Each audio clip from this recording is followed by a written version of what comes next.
कधी-कधी एक छोटीशी गोष्ट मनाला हलवून जाते. आशा आहे की ही कथा तुमच्या मनाला नक्कीच भिडेल.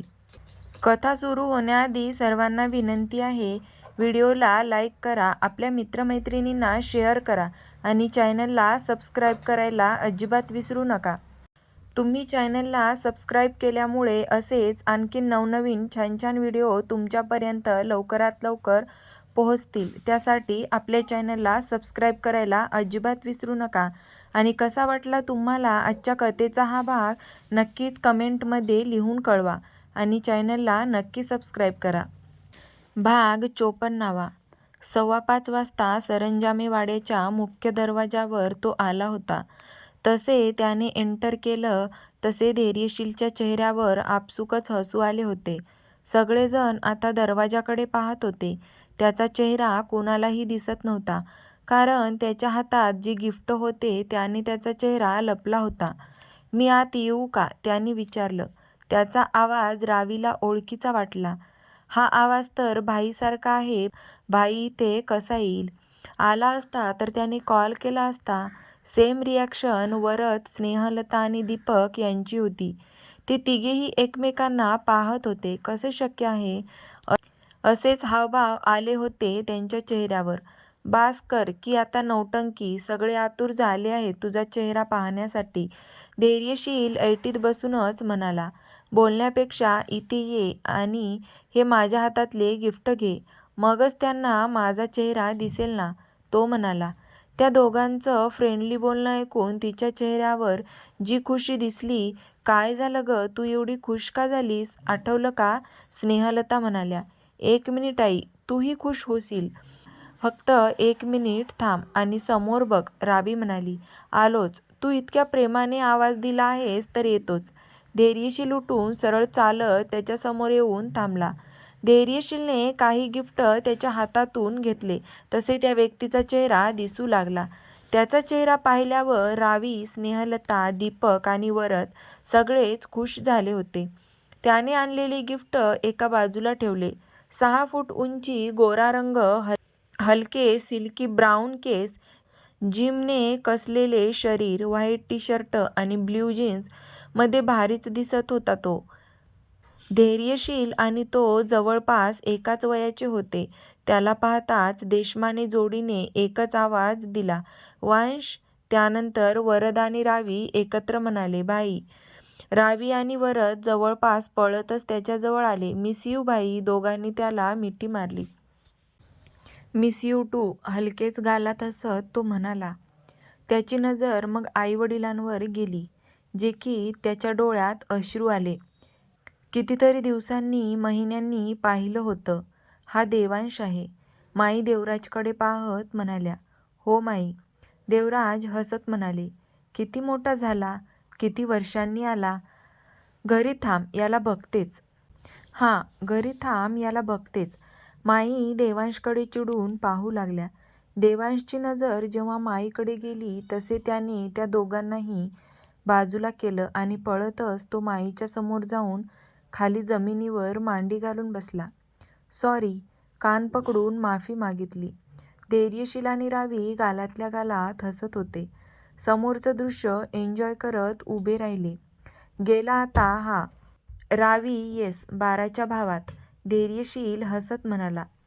"माई सॉरी, तुझ्या या लाडक्या नातवाला माफ कर. आता रोज किंवा एक दिवस आड तुला भेटायला येत जाईल."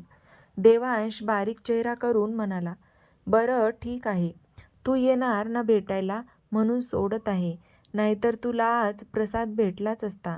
माई गालातच हसत त्याच्या डोक्यावरून हात फिरवत म्हणाल्या. तसा तोही गालात हसला. देवांश सगळ्या मोठ्यांच्या पाया पडत होता. स्नेहलता यांना भेटून त्यांना मिठीत घेतलं. त्यांनीही प्रेमाने त्याच्या डोक्यावरून हात फिरवला. "नमस्ते शिवांगी." तो हसत तिच्याकडे पाहत म्हणाला.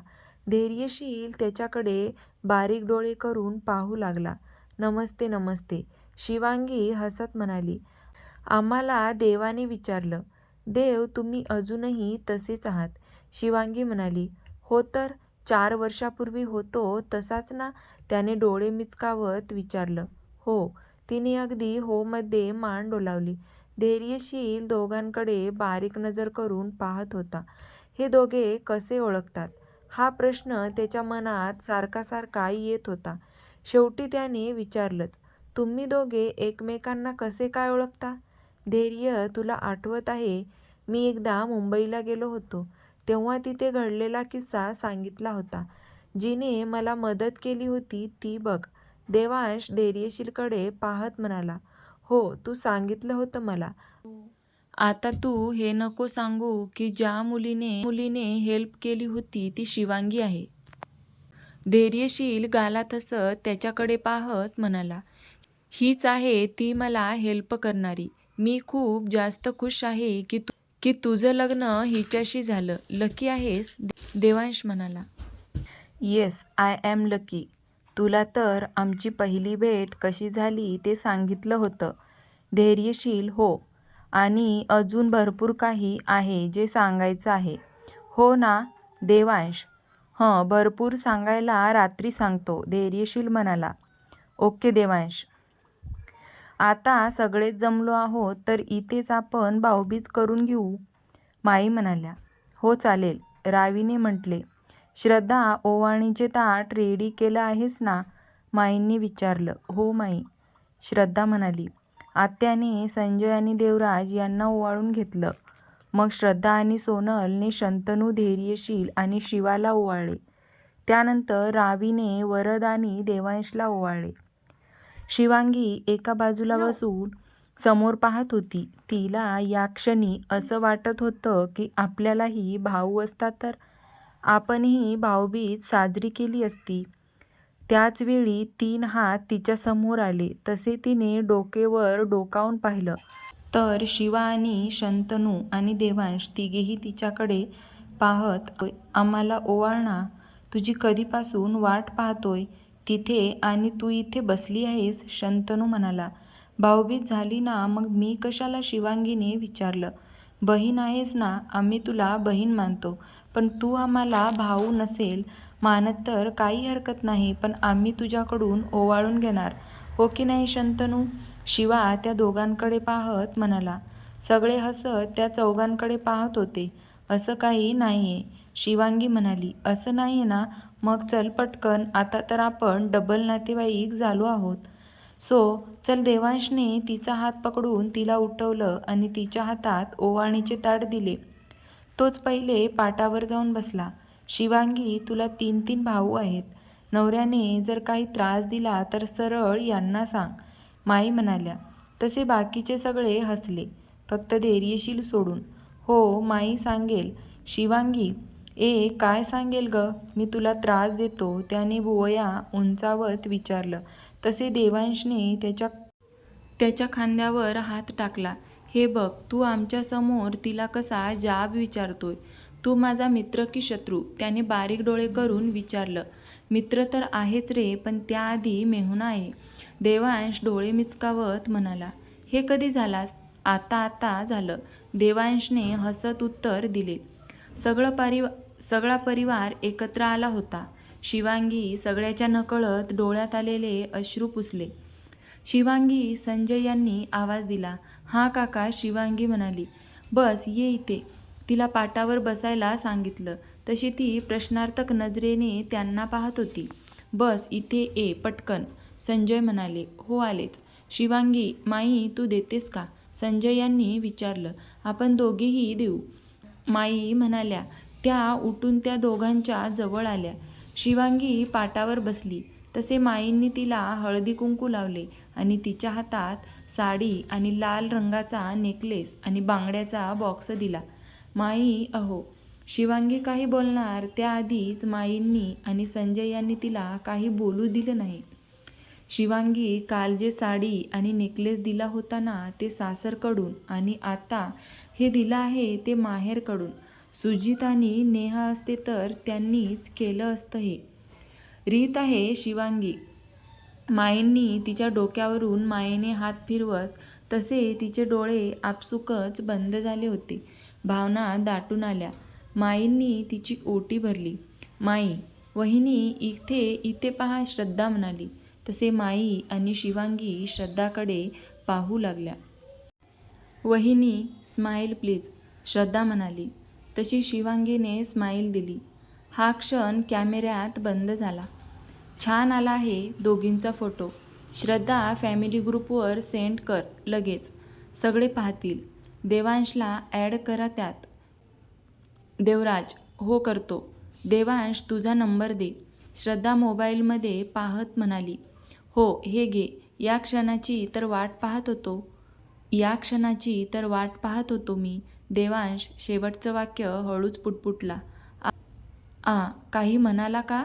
तिने एक नजर त्याच्याकडे पाहून म्हणाली. नाही, काही नाही. गडबडून देवांशने म्हटले. नंबर सांगतोय, श्रद्धा म्हणाली. हो. देवांशने नंबर सांगितला. तसे तिने त्याचा नंबर डायल केला. एक रिंग वाजली आणि लगेच कट केला. हा माझा नंबर आहे. श्रद्धा, ओके, सेव्ह करून ठेवतो. देवांश हे दोघे बोलत होते पण या दोघांनाही माहीत नव्हतं की सगळ्यांच्या नजरा त्यांच्यावर आहेत. रावी तर त्या दोघांना पाहून तिच्या मनात काय आले काय माहीत, पण डोळ्यात चमक दिसली होती. तसे तिने एक नजर देर्यशीलकडे टाकली तर तो त्या दोघांनाही टक लावून गालातल्या गालात हसत होता. हा हसतोय. रावी बारीक डोळे करून देर्यशीलकडे पाहत मनातल्या मनात म्हणाली. आज सरनोबतवाड्यात पावभाजी आणि पुलावाचा बेत होता. तुम्ही सगळे बोलत बसा, मी रूममध्ये आराम करते थोडा वेळ. रावी, वरद, तुम्ही दोघे या आत, मला जरा बोलायचं आहे तुमच्या दोघांशी. तसे सोनल आणि वरद एकमेकांकडे पाहू लागले. अरे, असे का पाहत आहात एकमेकांना? मी काही ओरडणार नाही तुम्हाला. या पटकन रूममध्ये, मी वाट पाहत आहे. माई त्या दोघांना बोलून पुढे निघून गेल्या. जा आत, त्यांना जास्त वाट बघायला नका लावू, स्नेहलता म्हणाल्या. हो, जातो.